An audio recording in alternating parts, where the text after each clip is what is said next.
Hello again, everybody, and welcome to another edition of the Inside Lowell Daily Pulse, the Tuesday, August 5th edition of the Daily Pulse. I'm your host, Teddy Panos, coming to you bright and early on this Tuesday morning from the WellPoint Studios. Bright and early because, you know, we have to accommodate the work schedule of my guest here. I appreciate that. I know you're not used to getting up this early because I beat you here this morning. I had to wait in the hallway for you to come in. You do. Gerry Nutter is in the house, former WCAP morning radio personality. Much like yourself. Former blogger, future blogger, current blogger? Not blogger.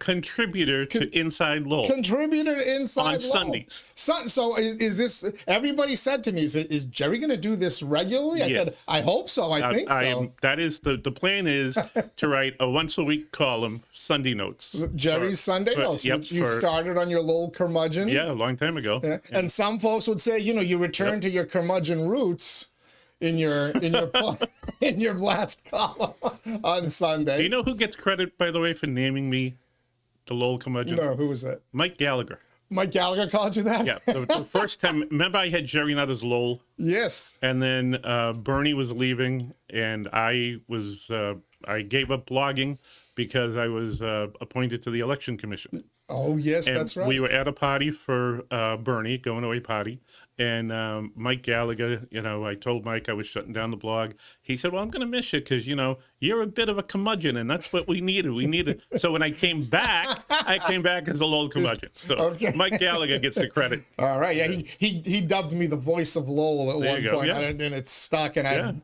it shouldn't have, but it did. Mike's good at that kind of stuff. He is. He knows how to name somebody. But we're excited to have Gerry here. We're going to talk about his Sunday Notes column. Maybe we'll get some hints as to what's to come in the next Sunday Notes column. Plus, a lot of news headlines going on. We talked about some of them with Melanie Gilbert yesterday from the Lowell Sun. Gerry has an update on one of those stories that Melanie was chatting about. We'll get to all of it, but first, let me thank my Daily Pulse sponsors. Ray Booton, he's a licensed realtor in Massachusetts and New Hampshire. He is a certified appraiser in both states as well. So if you're looking to buy or sell a home, a business, or a commercial property, you need to get in touch with Ray Booton today. Find him online, realestaterayBooton.com. That's realestaterayBooton.com. Thank you as well to WellPoint. At WellPoint, your whole health is their whole point. They're the only health plan offering healthcare benefits exclusively to Massachusetts GIC members, which Gerry divulged in your last appearance. You made David Morales' day. He posted it on LinkedIn. He did. He posted the clip on LinkedIn. Not satisfied, yeah. Yes. Not a satisfied WellPoint customer. Yeah. Yep. So, all right. Wait a minute. Before we begin. Okay. I just want to point out something. I technically work for the city of Lowell. You notice that I have a nice peach-colored shirt on today. It's a beautiful summer color, yes. Summer color. You're sitting there with a City of Lowell shirt. I have been working for the city for 8 months. I got a shirt in July and a vest in July. 8 months. How do you rate one? Because I'm fat. Yeah, but so am I. That was the excuse why they couldn't give me one. You've lost weight. My cousin, my cousin, the treasurer, he orders clothing for him every now and then. He accidentally hit the 2XL button on the polo shirt, realized it. And then what's funny is we have a cousins thread. There's like 6 or 7 of us on it. And he didn't ask anybody else. Like, who would fit into a 2XL? He said, Teddy, you wear 2XL on your polo shirts, right? And I'm like, yes, I do, because I got a shirt that I accidentally, and he told me the story. So I'm not above taking free stuff. I know, yeah. You know that from radio. Right, the radio, Jackie Baldwin. Yes. If it's free, it's for me. Bingo. We don't get paid all that much, so we take, if at all, and then we take whatever we can. All right. Let's do with a quick update. You were watching yesterday's podcast? I was watching Melanie, and she mentioned, the trees being taken down at the temple, and I happen to know someone who's associated with the temple, and I said, hey, what's going on? This is what I'm hearing on the podcast. And they said, yeah, trees did come down in front and in back, but at one time they had a permit for it, and they had a contractor, but that contractor never did it, and the permit expired. When the new people came in, they thought there was a permit, and they started taking down the trees, and one of the neighbors complained. They now have to go before the Conservation Commission to explain what was going on. Which is always fun. Yep. My understanding is that the temple has plans to, put up new trees, Okay, put in good. new trees, and in the front that Melanie was talking about, they're actually going to put in a really nice garden, a couple trees, some nice. flowers, so kind of a nice meditation pathway into the temple. So it's all going to be taken care of. It was just a case of, I think, some misunderstanding, and nothing nefarious was happening. And you were also able to confirm that it is the area that I was thinking, that by the side of the Rourke Bridge where those soccer fields are, and then that temple, which maybe I was like thinking, where would those trees even be? Because that area has been pretty much stripped at this point, right? But there were some behind the temple, and the neighbors, if you remember when that was built, remember the controversy? Because the floodplain and all that, they were worried about that, and I get it. And so that's when one of the neighbors saw the trees being taken down and didn't see a permit up there. He put in a complaint, and that's what happened. All right, and Melanie's was going to be chasing that down yesterday, so I'm sure an update will be coming as well on that. But explanation from Gerry. See that you're still in the loop. I'm still making news. Still, well, not making news, but kind of talking about it, reporting it. Why didn't you just run against Eileen Del Rossi? Because I can't. Because you gotta love the ethics commission or the ethics in this state. Okay, the way the lawyer from the ethics commission explained this to me, and he was very good. In fact, he even called me after he sent me the thing. He said, "I just sent it to you, but I wanted to explain it in person. In the law, it is explicitly written that an employee can't collect 2 paychecks."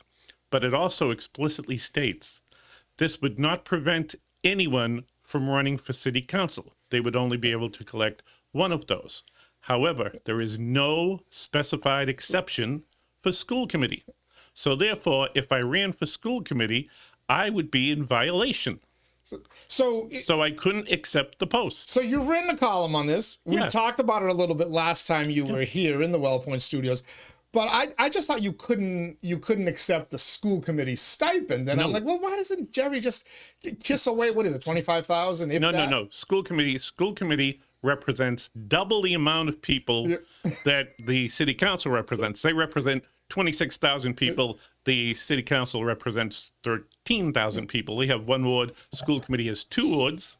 So they get $12,000 for representing 2 wards. Yeah. Okay. So you can't just opt to waive that stipend, insurance, benefits, whatever. Because there's nothing in the law that explicitly states an exemption for school committee. There is one in the law that is saying explicitly city council. So I could run. Which is insane. It is. I could run for city council. Okay. And not accept the stipend and serve on the city council, kind of like 𝐒𝐿 does. He's in the exact same boat. He doesn't accept the stipend, and he can run. He only collects his salary from the school, not from the city. Which again, some of these ethics rules could really use like an enema, right? Because even like the 𝐒𝐿𝐥𝐬 case, really, he's working for the Volk, but it's a regional school committee. But listen to this. You think let's say that Eric was offered, going from the facilities director at the Volk to be the DPW director in Dracut or in Dunstable. He couldn't do it.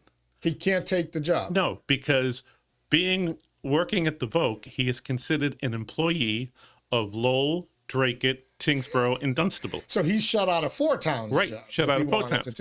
Eileen Del Rossi, when she was running for school committee, she was a teacher in Lowell. Yeah, had to give up the job. It was explained to her that if she got elected, she would either serve and have to give up her teaching or just not accept a position on the school committee. She gave up her teaching position in Lowell. She's now teaching in Methuen.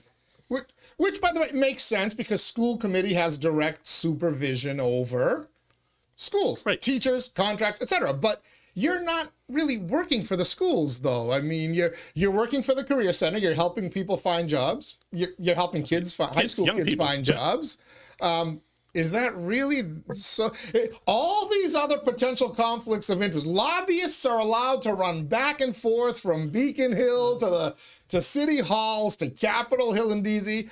All these people with conflicts of interest. They've got half the retired pharmaceutical reps were making decisions at the CDC and the NIH, as we learned, and yet a guy who helps kids find jobs at the local career center can't serve on the school committee. Now, if I worked for the charter school, which is a quote public school, right, I could run and serve and collect the stipend, because a charter school employee is considered like a state employee. So they're not, their money doesn't come, they don't get a city paycheck. So it's technically a state public school as opposed to a because the municipal state public school. issues the charter. Gotcha. That's why when Andy Dakota resigned and Susie Chun took over, she was working at the charter school. She was able to collect her stipend and serve on the school committee because she worked at the charter school. Right. But Mike Dillon, because he was a firefighter, could not. Technically, Mike Dillon shouldn't have served at all. But, you know. Well, don't ask. You made the mistake of asking. Exactly. Sometimes you just, you know, it's better to ask for forgiveness than ask for permission, as I learned. All right. Yeah. So I was just curious because you took a little dig at Eileen Del Rossi, school committee member Del Rossi, in your Sunday notes. It was just funny she was on the radio and she was talking, you know, to Gary, and he didn't understand why they combined two districts and why didn't they just rename them like District 11 or 12? And she said, no, I serve two districts, 2 and 4. And he said, well, what district do you live in? And she said, well, I'm not really positive, but I think it's District 4. She lives around the corner from me. She's in Stonerville District 2, yes. District 4 is the quote-unquote downtown sausage district. All right. You also took a little shot. Why are you mad at Sean McDonough? You didn't like his campaign slogan? We can have nice things? We can have nice things. I kind of like it. I think it's 8th grade. I just didn't think it was great. I didn't take a shot. I didn't say whose campaign slogan it was. I just said, is it an 8th grade for, you know, or is it a city council? Anyone who's seen a sign knows. No, absolutely. But have you noticed the funny dynamic walking around downtown? These businesses, multiple businesses I have seen now have both. Sean McDonough and Wayne Jeunesse signs. Of course Warp and Weft, I believe. El Potro. You don't want Tremonti now has them up, I noticed. They don't want to upset anybody.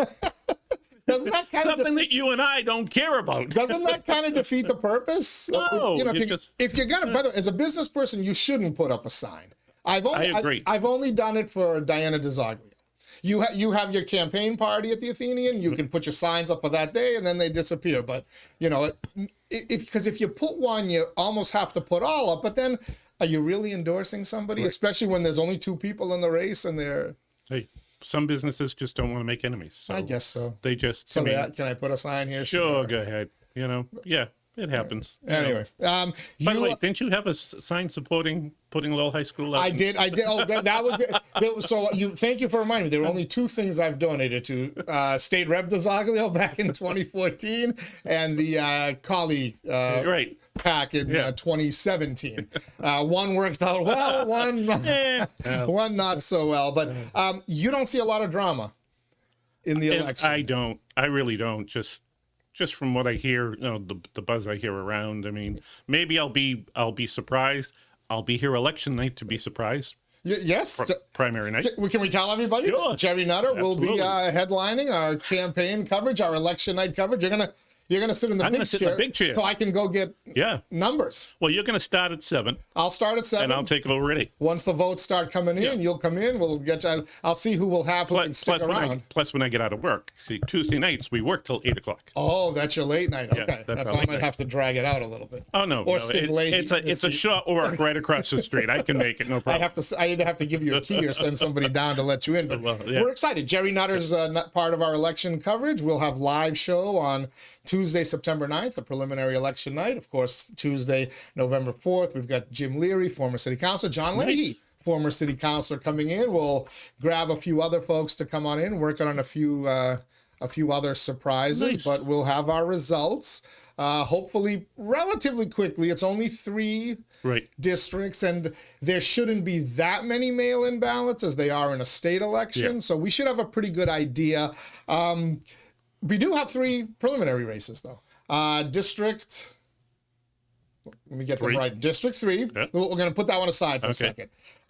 District 6, which, no, District 7, I apologize. Okay. District 7 is the Paul Ratayem is the incumbent, Sidney Liang and Jose Cervantes are the challengers. Right. Now, those who read, and if you go to InsideLowell.com, you'll see it, Jerry's Sunday notes, and we got AI did us a nice caricature of you. Yeah. It's amazing Boy, what you can do do. I look old in that one. You look a little bit like Jerry Williams in it, actually, if you Not remember bad. him. Of course, yeah. But you highlighted that there's only 3 challengers in the whole field, In my opinion. in your opinion. And by the way, do you notice I did a disclaimer? Not necessarily, the management of Inside Lowell. Yes, thank you for putting your own disclaimer in, because everyone's going to blame me for what you say. Well, they did last time. So, plus you're trying to sell that. That's right. And plus, I want these folks to advertise. So you listed Sidney Liang, and then you listed 2 of the 3 challengers in the Belvedere, District 3.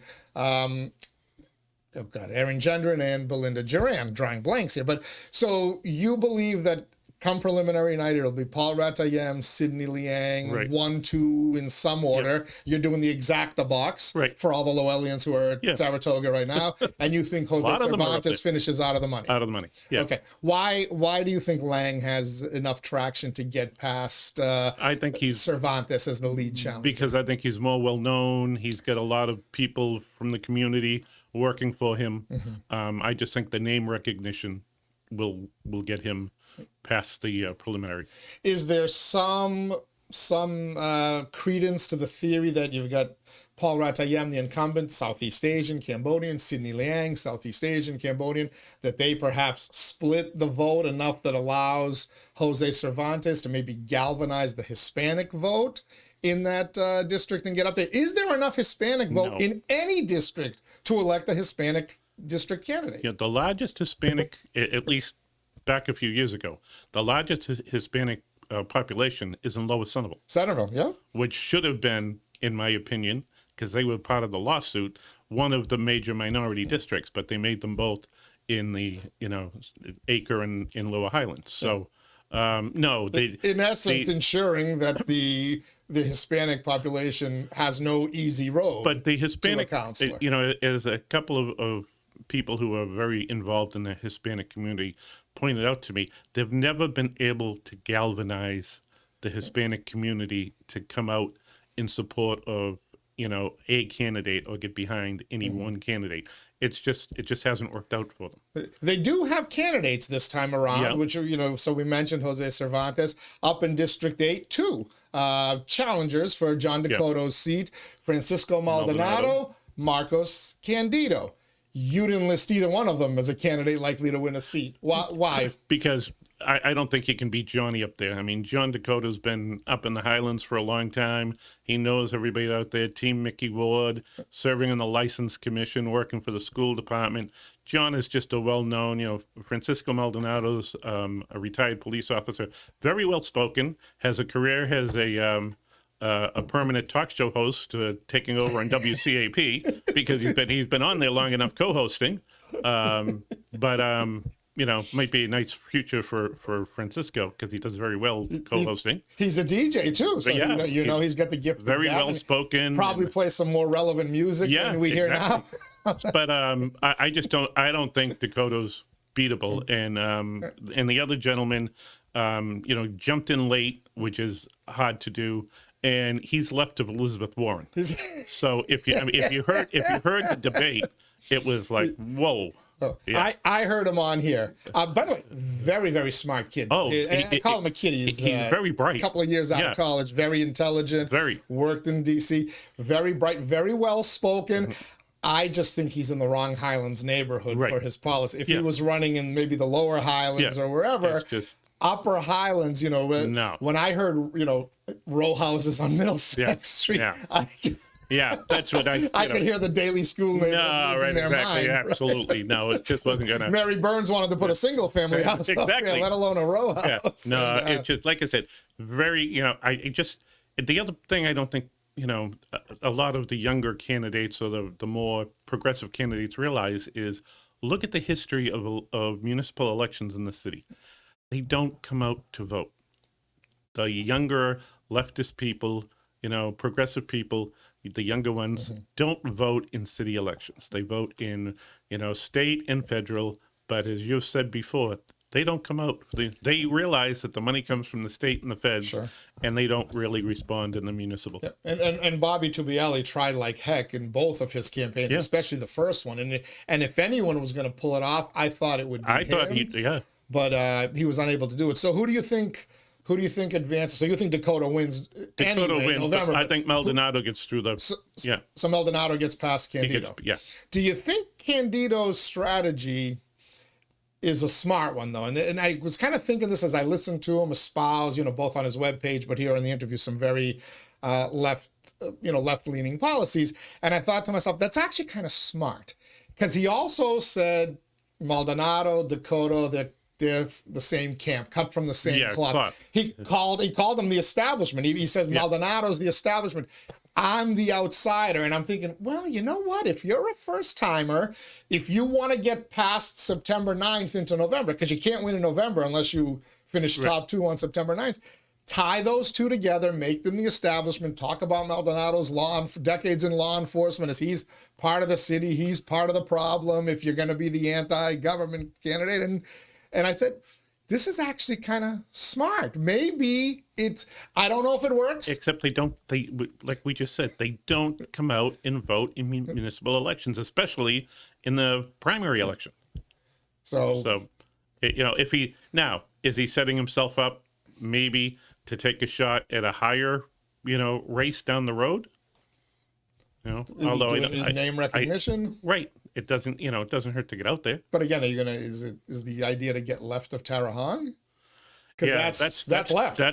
That's left. And Tara does a great job. I mean, Tara's everywhere. He's everywhere. Yep. He is everywhere. If Ratty Mom had the presence that Tara Hong had, Ratty would still be there. He'd Absolutely, still be there. And I probably agree. would have never faced a lot of those challenges. Well, if you notice, Vanna is everywhere, right?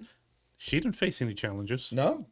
I hear from some people that since she supports ADUs, she's not the Highland. Belvedere's upset with her.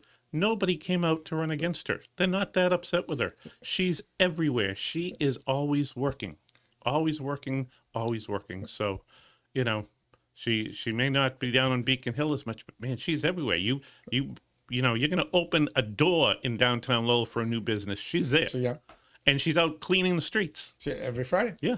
Every Friday morning. She used to come by and wave every Friday morning with the litter crew. Yeah. So the other contested preliminary that we'll find on September 9th, Belvedere, the granddaddy of them all, the Rose Bowl of September 9th elections. Cory Belanger, the incumbent. 3 challenges. All you could make a case might be able to sneak into the November race. Erin Gendron, well-known family name. Yep. She's been out there. She got out there early. Belinda Duran was the first challenger in. I'm hearing she's picking up a lot of support. And she's raised more money than the 3 of them combined. Yes, she has. Yes, she has. So, and somebody actually told me a little tidbit, and I guess I probably should have confirmed it, but what the hell? We'll throw it out there. That while Eileen Donahue, the former city manager, well-known, well-loved in Belvedere, gave money to Erin Gendron, she gave a lot more to Belinda Duran. Not a lot more, but a little more. Yeah, I believe so. I believe I looked that up because somebody told me the same thing. So then you kind of look at Dan Finn, who a number of people have said to me, he's been really impressive. Do you know, I've heard the same thing from people who live over in Belvedere saying this time out, he has matured so much as a candidate. He's so well-spoken. I just think it's a very, very tough field. It's going to be interesting because I think him and Cory kind of, pull from the same people. They're swimming in the same pond. Yeah, and I think they may, you talk about canceling each other out. I think that may be the problem. You're going to split the vote, and I've said from the beginning, I think it's going to be, Duran and Gendron who survived the preliminary. Yeah. You did say that last time you here. The general consensus in a preliminary is the incumbent will get through if there's multiple challengers.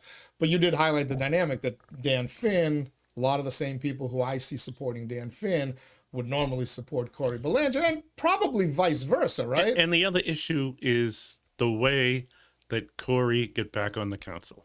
It still doesn't sit well with some people in Belvedere, and they don't forget, as we know. Yes, they do. So, they do not. That's right. Forget. Right.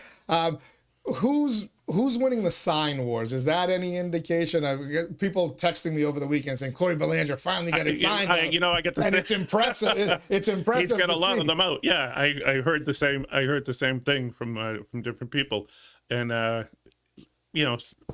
there's signs all over Belvedere. Somebody pointed out the other day. There's one lawn that has like 2 out of the 4 candidates. That's just like the downtown businesses. Exactly. Yeah, that happens. That happens. You're just letting them put a sign out. It doesn't mean your signs don't vote, as you and I both know. What's the turnout going to be? Our friend Marty Laurie is saying about 60% in the preliminary. In Belvedere. In Belvedere, yeah. I don't see more than 20%. Really? People don't come out and vote in the preliminary. They just don't. In the final election, maybe in November. And even then, I don't think you'll have more than 25%. It takes a huge event. It takes the high school, the arena. So that's where they were, right? In 2017, about 60% in the general. I can't remember in the preliminary, but in the general, they were about 60%. Yeah. Is the fact that there's 4 candidates in that one district? It's still not going to. People don't vote in the preliminary in general. I would be shocked if there's more than 20% in Belvedere.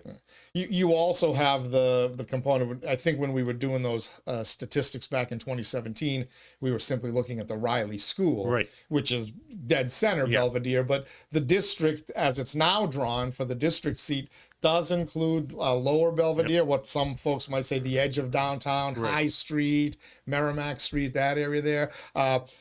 There's some votes are there votes to be had? I guess I should ask you. You've run a citywide campaign out there on the other side of Andover Street, where a lot of the Portuguese settled way back in the day. The Concord Street area. But down that way is more District 4.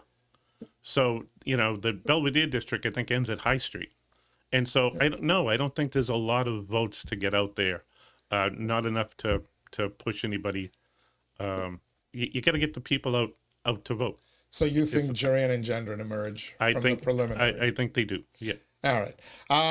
Since we're talking about races, might as well talk about some of the others where we talked about Hispanic candidates.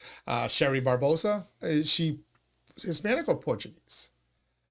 I believe her husband is Hispanic. Okay, so so there's some tie in there, and then of course Sixto de Jesus running at large city council. There's another one where I think he's trying to get the name out there because you're not going to beat Eric Gitchia, Rita Murcia, and Vesna.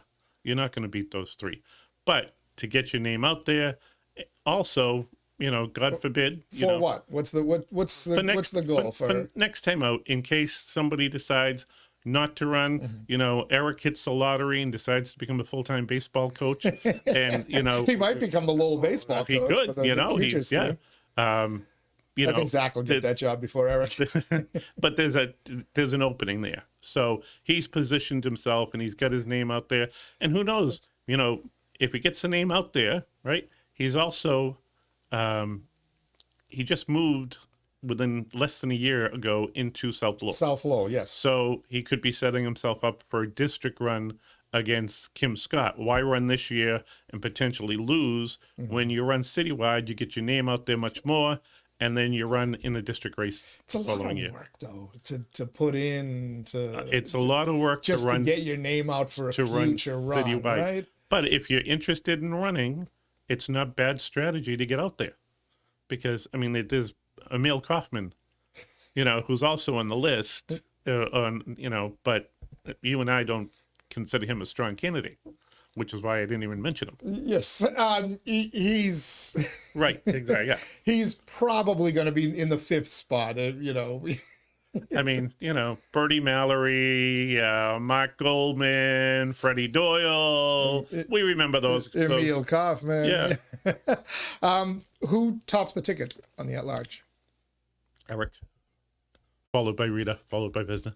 So same order. Same You order. see the same order Yeah. as last time. No switch around. I don't think so. School committee, I tease you for why didn't you just run? Because nobody's running against the incumbent district councilors. None. And the last time, the only change was in a district councilor when Fred Bahu beat Stacey Thompson.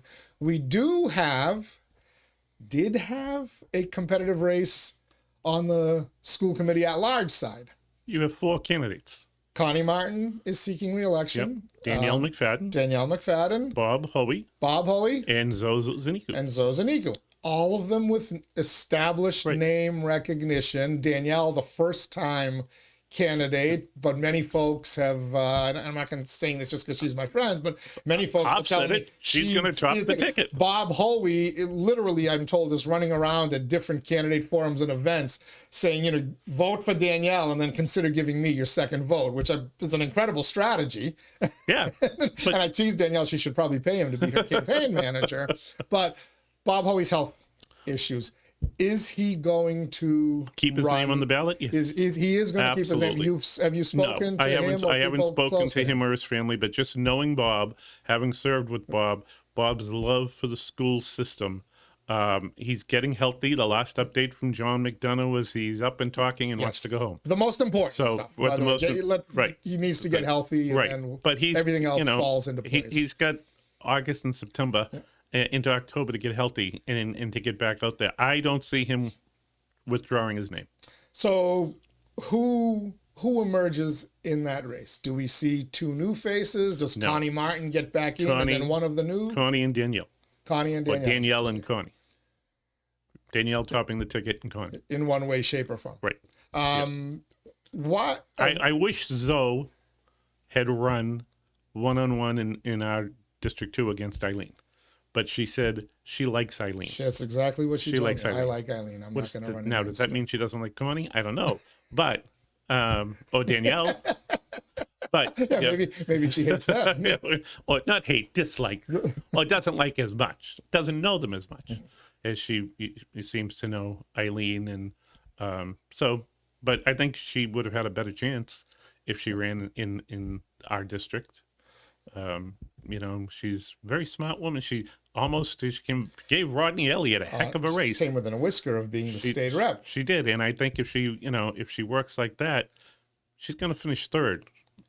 She's going to finish third, but it's a good showing. So you see Bob Hoey in the 4th slot. Yeah. I've had folks tell me they don't discount Hoey before the health issues. You can never discount. It's a big Hoey. Family. It's a big name. The much publicized issues that led to him, stepping down from the school committee are kind of a thing in the past.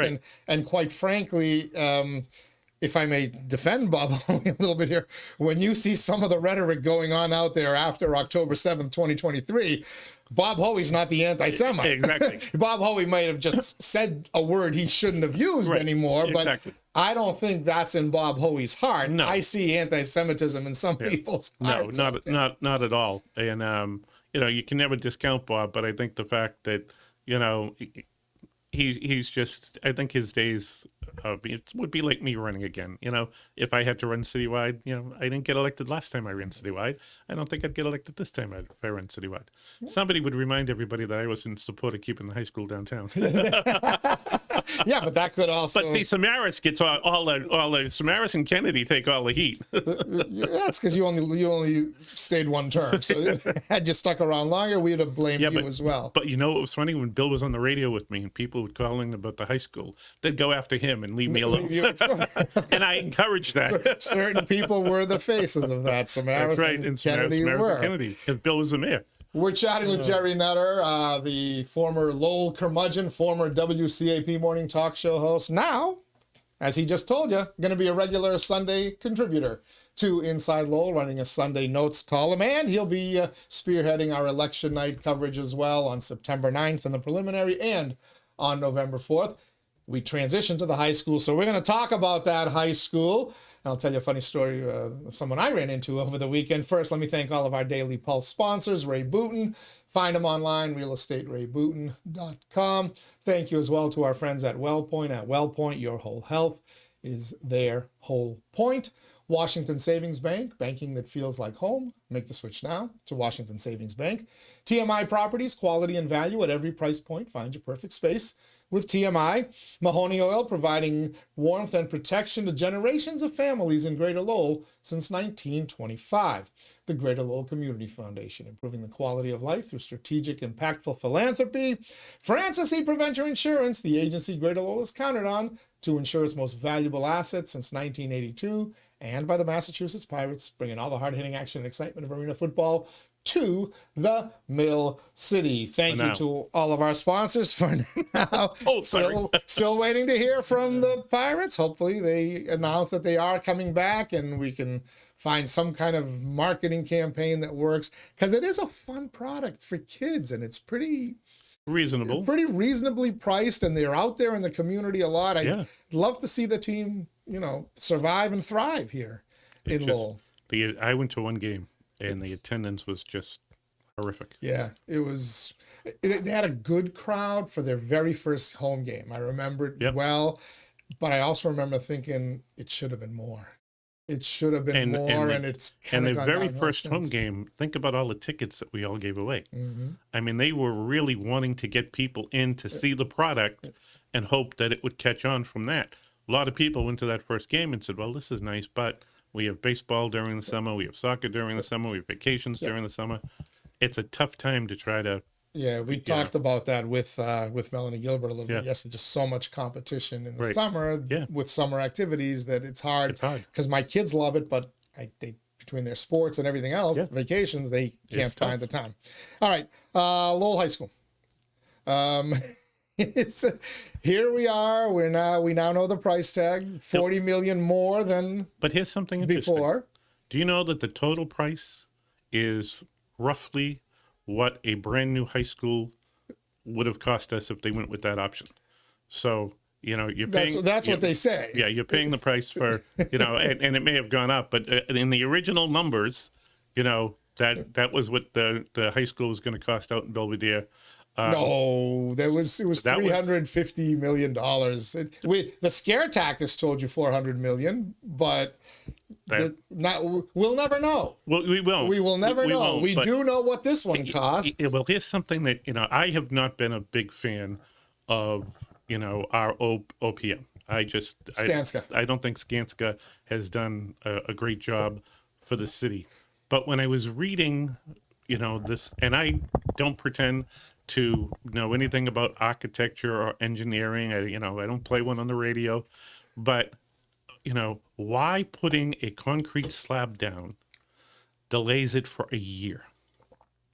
I don't get it. I don't get a couple months, maybe. I mean, how long does it take a piece of concrete to dry?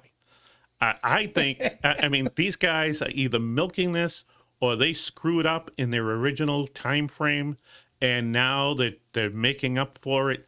I mean, how the heck do you add a whole year based on a concrete slab?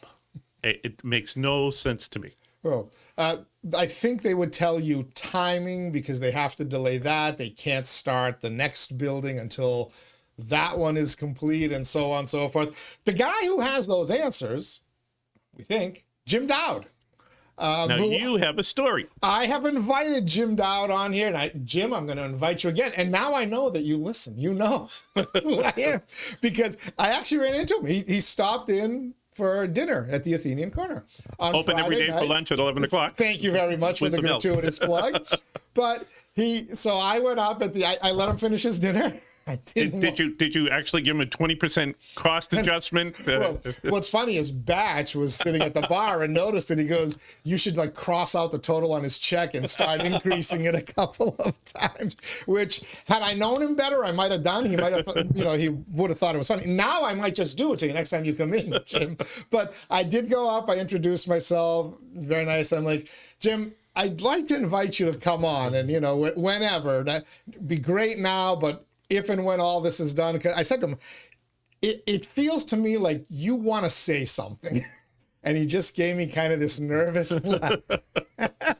And I know he's got some things he wants to say. And if I had to bet, they involve the political process. And some of the people who are now shitting all over him, right, who kind of created the political process that put them in this situation, because there was probably a better way to get that high school done. And if it wasn't going to be at Cawley Stadium, maybe it could have been at South Common, maybe it could have been somewhere else, but there was probably a better way to get this done than the way they went about doing it. The city blew this years ago. The old 05 the building. Old building right across the street where what is it, River's Edge now? The big apartment complex. The dorm. Yeah. The dorm that wasn't a dorm. The dorm that wasn't a dorm. That would have been the perfect location, no problems. But there was, one of the faults of this city in the past is they haven't planned ahead. This administration is looking to the future, in my opinion. But in the past, they hadn't looked at those opportunities. That was a no-brainer. Yeah, in retrospect, a tremendous no-brainer, and ultimately it would have saved a lot of political headaches, a lot of fractured relationships. I might still have a few people who are friendlier with me than they are now, but there was a gentleman who worked with a group that did fundraising throughout the years, and they used to come onto the show and put the Salvation Army Radio Fund. No, just to come in when they were running an event, and the three gentlemen came in, and as always I said hi to them, and one of them looked at me and, "Don't ever talk to me again," keeping that thing downtown. That was robbing our kids, and it's just political battles. Yeah. Hey, whenever people say to me, well, "How can you talk to so and so or so?" I'm like, political. It's political. You win, you lose. That's it. It's not, and then you move on. Right, you move on. Some of those people were your allies when you went to district representation, right, and the next political. So it's like people take it far too personally. When I was blogging, there were quite a few people who lived over in the Belvedere area who weren't happy with some of my blogs. But when I ran for school committee and I was in favor of keeping the high school downtown, I eked out a victory. I'll never forget. Voted for you. Election night, I'm standing there and waiting for the final numbers. It was real close with Nicole, I believe, and I'm waiting, and I hear a voice behind me saying, "Hey, Gerry, congratulations. I just saw the numbers. You won." And I turned around. It was Kendall. Yes. Kendall Wallace. Kendall Wallace. Yeah, you were you beat up Noel Cregan, Dan Shanahan. A lot of good people. Some great candidates. Who never ran again, who would be excellent. To me, that was the biggest loss of that political battle, is it disheartened certain people from ever getting involved Matt again, LaLasher, who should be involved in taking over. You had some good some good people, and you got to get Shanahan back in here. That podcast you guys did on the Karen Ree. I mean, everyone knows Danny's a lawyer. If they don't know, Dan's a lawyer and smart, very articulate. He was as good as any legal expert I've seen on any court TV or whatever. He's good. And I do have to admit that, being old, Danny's dad and I coached baseball, and Danny was one of the players. Christian Hilton. Exactly. Right? Exactly. So are we past the drama on the high school or the surprises on the cost, or is there more to come above and beyond the 421? I hope there's no more to come. I think that this is it. And, as the manager and the council have said, even the mayor said, "Listen, we got to get it done." It's nothing to, we can complain and, and so if it's past that point now. Get it done, get it open, get the kids in there. I mean, I go there twice a week. I've been on a tour of the new building. Everything's beautiful in there. It looks great. The main entrance and all that. It's going to be beautiful once it gets all done. Yes, let's get it done this time frame and on this budget. By the way, programming note: Kendrick Del Orb, who sits on that school building committee. I think he just graduated. He just graduated. A little high, but he was very vocal. Was on that SBC, but also he spoke out against the cell phone ban. Yep. So we have to talk about that with him. He's going to join me on Thursday, by the way. Great kid. I've talked to him a lot. I love talking with that kid. When I show up, I go to Student Support Services. He actually was one of the student ambassadors, so he'd have a period where he'd come in student support to work with student support, and I get to talk to him quite a few times. Very smart kid. Impressive young man. So I'm going to make sure to bring him back here more often. Hell, I should probably give him his own podcast. Get something the younger kids are going to watch. Yeah. I'll make you the offer formally on Thursday, Kendrick. But since we talked about high school and 𝐒𝐮𝐧𝐝𝐚𝐲, the project manager, they're also going to build the New Rourke Bridge. So should we be surprised? No, there's $30 million extra. They didn't wait till they went halfway through the project to tell us $30 million extra, which we're told was, well, that was the contingency. Marshall Hook, right, who used to be a radio guy, who now works for the Department of Transportation, said this is just standard practice. We always build in this extra money for police details and flaggers and adjustments that need to be made. We don't announce that when it's awarded. Why? We do it. we do it when it's in process. So it begs the question, why? Because there's police presence at Lowell High School. There have been flaggers at Lowell High, right? There have been. Also the contingency was worked into the price. We were told that $343 included an X amount dollar contingency, whatever. Why is a bridge project different? And because again, this is the state of Massachusetts. So one department, the MSBA does it one way, and the DOR does it another way. Did anybody tell, and I know Melanie Gilbert is working on this, did anybody tell the other two bidders who came in at $295 or somewhere there, $297, that the contingency, they could just throw it on afterwards? Because I'm wondering if the contingency was included in their $295. By now, if you're bidding on those projects, you know how the DOR operates. So you know that the contingency isn't included. Do they, or does 𝐒𝐮𝐧𝐝𝐚𝐲 have a little home field advantage? No, I think these guys have put up other bridges and done other projects in the state. They're not new to how the state operates. How does a bridge go from $60 million a handful of years ago to $303 million? And let's be honest, it's not going to be done for $303 million. You know it, I know it, everybody else knows it. Can we please buy? I mean, when they think about this, think about what the cost of the Howe Bridge was. And not only was it done on time. It was done fine. There were no problems. Because Marty Meehan needed that bridge. Right. But what makes you think they can't do that with the Rourke Bridge? Because Marty's not in charge? Because Marty Meehan doesn't need it to connect the old St. Joseph's Hospital to his beautiful new North Campus building. I look at that and wait a minute. The Walgreens at the end of the Rourke Bridge. Yeah. They just closed. They moved out. Yep. Right. Marty, buy that. That way you have an interest and we'll get the Rourke Bridge done on time. But do we really need all the bells and whistles that design has? Can we value engineer it to get it back? Don't you like the little park in the middle of it? No, where you can I think it's stupid. Sit and relax. If you're riding your bike or you're walking across. I think it's stupid. It's a bridge. It's meant to connect one end of a body of water to another end of a body of water. Get people across. I think the multiple bike lanes and walking lanes, why can't they just use each? They can share. There's not going to be that many walkers. There's not going to be that many bicyclists. You can have one for each. And if you need to put a bump out there, you don't really need 3 bump outs, do you? It's going to be beautiful. Yes, it's going to be beautiful.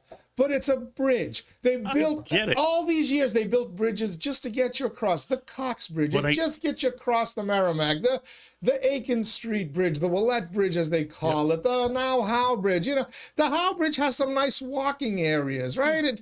But it doesn't do these little bends that cost money. I'm telling you. Oh, of course. I need to talk to. That's what I should have talked to Jim Dowd about it. 𝐒𝐮𝐧𝐝𝐴𝐚𝐲. How much does each one of those little bend outs cost? Listen, Casey, when Casey first saw that, she's thinking, what the hell do you want to sit there? People are going to sit there and then they're going to jump off the bridge. Of course they are. I said, wait a minute. Nobody jumps off. Oh, I shouldn't say that. We know people who jump off the other bridges in the city. Or they'll be like Costanza and Seinfeld. They'll be contemplating marriage and running off the bridge there. But I never understood why they put the fencing on the walkway of the Rourke Bridge. Of the Rourke Bridge. Yeah, because Yeah. to avoid jumpers. That's why it was But there. none of the other bridges have the. No, they don't. I used to way 40 years ago. Boy, I sound old when I say that. But I lived at Camelot Courts. You used to jump off the road. But I would walk across the Rourke Bridge. That was where Market Basket was. It wasn't on the side. So I would walk from Camelot Courts over across the bridge. There was no fence there. There was no fencing 40 years ago. They put that That's up interesting. afterwards. And you would also think if you're going to jump off a bridge, that one's the one you could probably survive. Right, To jump 'cause you're- at. It's the yeah, lowest one. It's, yeah. it's also the deepest water. Right. You don't want to do it near the rocks. Well, that's where if you're going to go jump, go down, jump by the rocks, which people have done. We're not we're not giving anybody No, that advice, we're not. by the way. Right. But, so you're not bothered by the fact that this thing is 303 million. Oh, I think it's and ridiculous. counting when I think it's ridiculous, and I think the counts are ridiculous. But you know what? It's been approved. Everyone wants to, it's taxpayer dollars. I get That's it. how wasteful they are with taxpayer dollars. Yeah, I just don't care. The bike lanes. We get so many bike lanes. I mean, I know you bike into work nowadays, Teddy, but That's I'm the guy you see.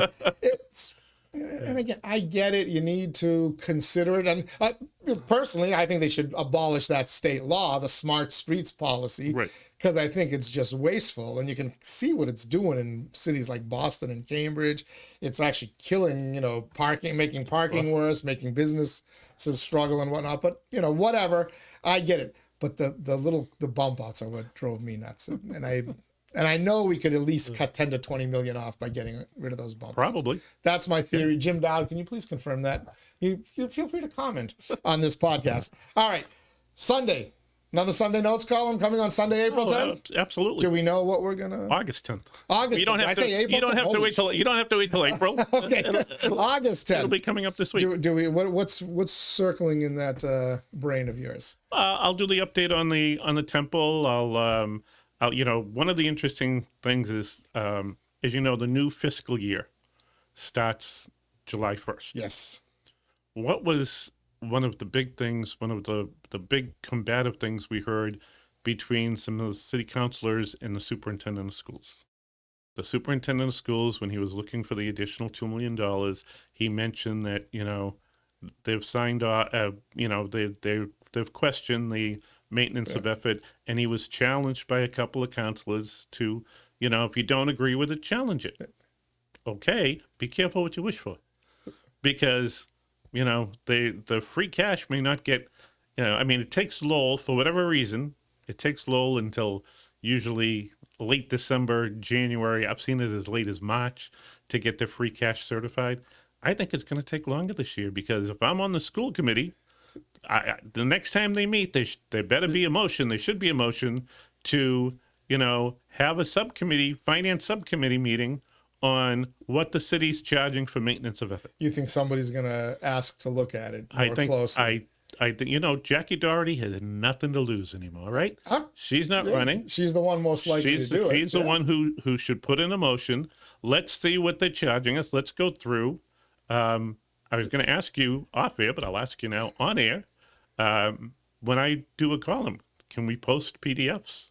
Yeah, there's a way to do it. Okay, because I have what the maintenance of effort, when Jay Lang was here, I have like a 5-year report that shows what the city has paid and what the city charges to maintenance of effort and what the agreement is in place for, and what the city has been paying for the last from 2015 through 2023 or 2017 through 2023, and how much the city's cash contribution continues to go down.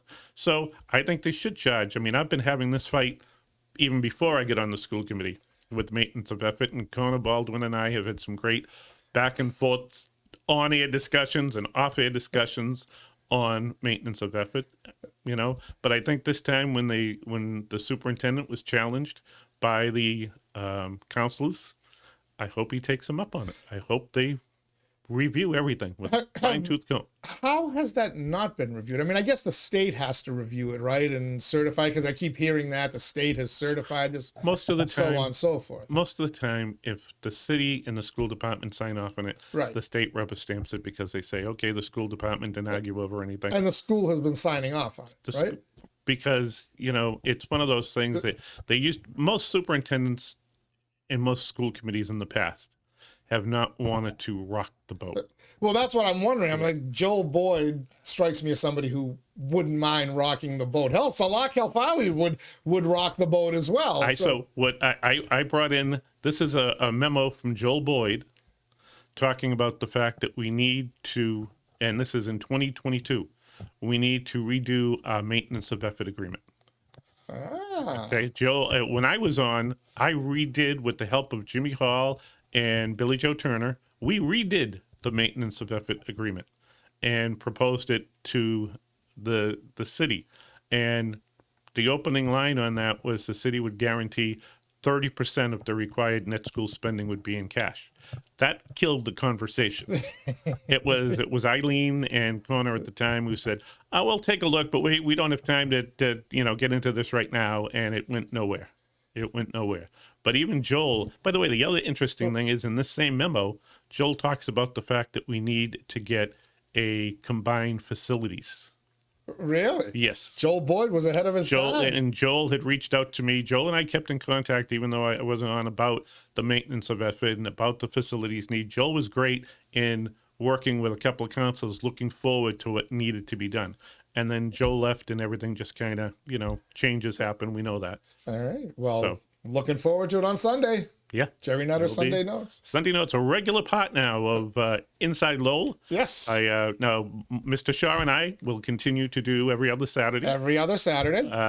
But that's it for me for doing the radio. Just every other Saturday with Warren. Yep. That's come on, you don't want to do mornings? Nope. You got to make it you got to make it relevant again. But it's, not as it stands now. No. No. Okay. No, I, this is early enough for me. All right. Yeah. And you do have to get to work, so I am gonna let you roll, and I gotta go get my kid to basketball camp as well. Go. So, all right, Gerry Nutter, thank you as always. Look forward to the Sunday Notes. We'll get you back on the podcast. I'll wake up for you. I won't wake up early for anybody else. I appreciate it. Yeah, well, Campanini and Peter Lucas. Yeah, right. So, thank you to Gerry Nutter. Thank you for tuning in as well here on the Daily Pulse. Tomorrow on the Wednesday show, we'll have Bill Samaras, and I don't know who else I'm going to have, but maybe I'll just beat up poor Bill all by himself. As I mentioned, Kendrick Delore will be here on Thursday. Lowell High graduate, very active. He sits on that school building committee. He's got a lot of thoughts. I'd be curious his thoughts about the state ban on cell phones in schools, which continues to move along. He had a lot to say when Lowell High was proposing it. Talk about that. We get the Pod Squad on Friday. Mike Bacigalupo, Michaela Hondras McCarthy, a.k.a. Batch of the Hyphen. They'll be here as well. It drops every day at noon, the Daily Pulse, the show that keeps its finger on the pulse of Lowell and the world around it. Till next time, everybody, stay safe. I'll see you on the other side.